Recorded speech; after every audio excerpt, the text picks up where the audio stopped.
Saudações massa, mais um vídeo aqui do Galo Estatísticas para a TV Camisa 12. Esse vídeo agora nós vamos falar um pouco sobre o sistema defensivo do Atlético em 2018, um setor que vem preocupando um pouco a torcida, principalmente depois desse jogo contra a Patrocinense. Eu vi algumas pessoas crucificando um atleta ou outro, o Gabriel, o Léo Silva, culpando ele pelos gols que a gente levou contra a Patrocinense.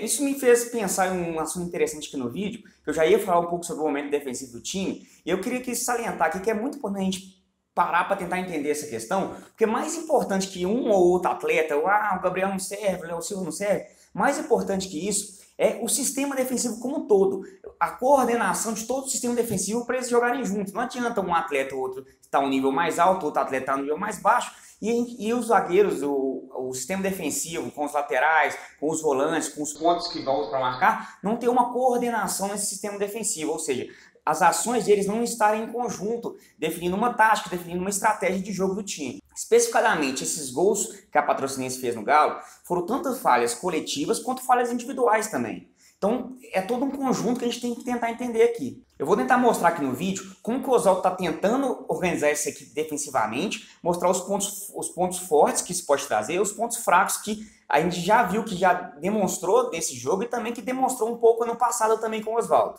Vou mostrar aqui também alguns números que mostram a diferença entre algumas defesas bem organizadas, como a gente conhece a do Corinthians ano passado no Brasileiro, e os números do Galo ano passado no Brasileiro também, para a gente tentar ver o que o Atlético precisa corrigir, pelo menos em números, o que a gente precisa ver nos números para a gente mostrar que a gente está no caminho certo, para a gente mostrar uma estrutura de defesa mais organizada. Primeiro, vamos ver como é que o Oswaldo está montando o sistema tático da equipe.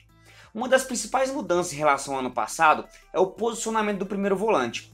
Veja que o Arouca está sendo posicionado em frente à zaga, fazendo a equipe formar um 4-1-4-1. Olha aí, por exemplo, no posicionamento médio da equipe no jogo contra a Patrocinense. Você pode ver aí que essa nova formação dá liberdade para o Elias armar o jogo junto com o Casares no meio campo. Nessa formação, a transição defensiva aconteceu de duas maneiras diferentes no jogo. Na maioria das vezes, se manteve a formação 4-1-4-1 no momento defensivo. E a outra maneira é a transição que modifica o 4-1-4-1 para um 4-4-2 no momento defensivo.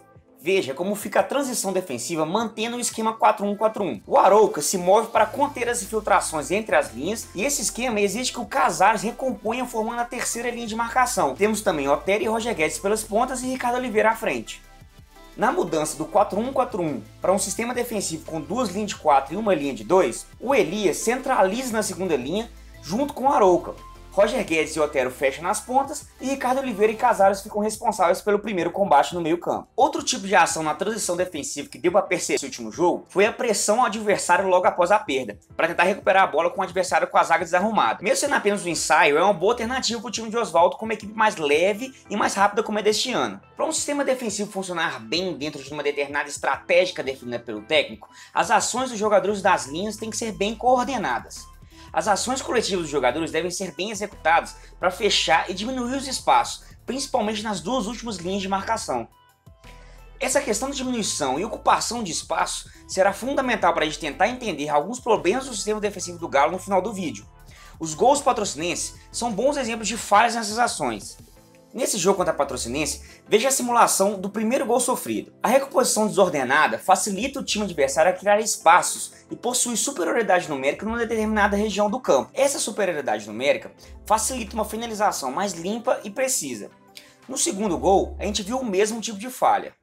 Nós vimos aí algumas falhas crônicas do sistema defensivo do Galo que vinham ocorrendo tanto no passado e que a gente já pôde ver ocorrendo esse ano. Nós vamos analisar agora alguns números do sistema defensivo ano passado para a gente comparar com a do Corinthians, que foi a melhor zaga do Campeonato Brasileiro ano passado. Com essa comparação, a gente vai tentar entender o que o Galo precisa melhorar para a defesa evoluir. É claro que cada defesa, os números da defesa correspondem ao sistema tático, a estratégia de jogo que cada equipe tem. A intenção é que esses números nos dê um pouco de noção de como essa coordenação defensiva, como essa organização defensiva influencia diretamente nos gols sofridos pelo time. Ou seja, o Corinthians com uma defesa mais compacta, com um estilo de jogo que já vem há anos, desde a época do Tite, ele já tem uma estrutura defensiva muito bem organizada e isso reflete nos gols sofridos que ele tem. Veja que, como a gente sabe, o Galo sempre esteve entre os melhores ataques desde 2012. Porém, com exceção de 2012, é claro, sempre esteve também entre as piores defesas. Olha aí, por exemplo, em 2015 a gente foi vice-campeão com o segundo melhor ataque,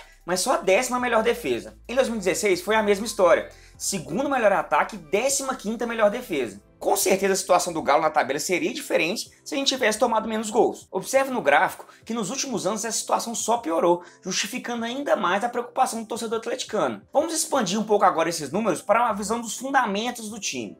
Para a gente conseguir exemplificar melhor, veja aí uma comparação entre Galo e Corinthians ano passado. O Corinthians que teve a melhor defesa do brasileiro do ano passado, tomando apenas 30 gols. Um dos aspectos que explica o potencial da defesa deles é o modelo de jogo posicional que caracteriza o time desde os tempos de Tite. Os jogadores exercem ações que são treinadas e executadas para fechar os espaços e diminuir a área de risco do time quando o adversário tem a posse de bola.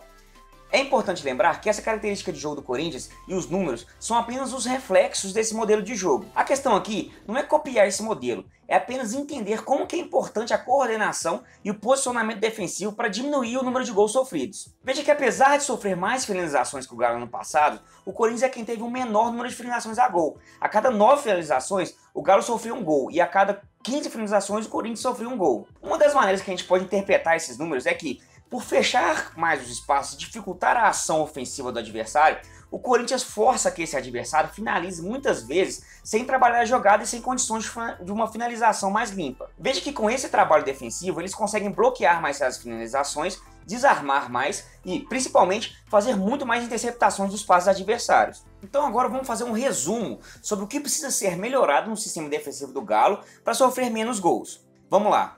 Melhorar a coordenação das ações das linhas de marcação, principalmente as ações do volante na segunda linha ou na terceira linha. Diminuir os espaços entre as linhas para não permitir infiltrações, troca de passes e outras jogadas do adversário. Aprimorar a pressão ao adversário após a perda. E é sempre bom lembrar também aquilo que a gente falou no começo do vídeo. Falhas individuais sempre vão acontecer. Mais importante que avaliar individualmente o desempenho dos jogadores é observar as falhas no jogo coletivo. A estruturação ruim de um sistema defensivo propicia um maior número de falhas individuais. Um sistema defensivo bem montado e planejado faz com que o jogador melhore seu desempenho. Então é isso aí, galera. Eu espero que vocês tenham gostado aí do vídeo. Vamos tentar sempre trazer esses vídeos aí nessa pegada, uma noção um pouco tática, agregada um pouco aos números e tal.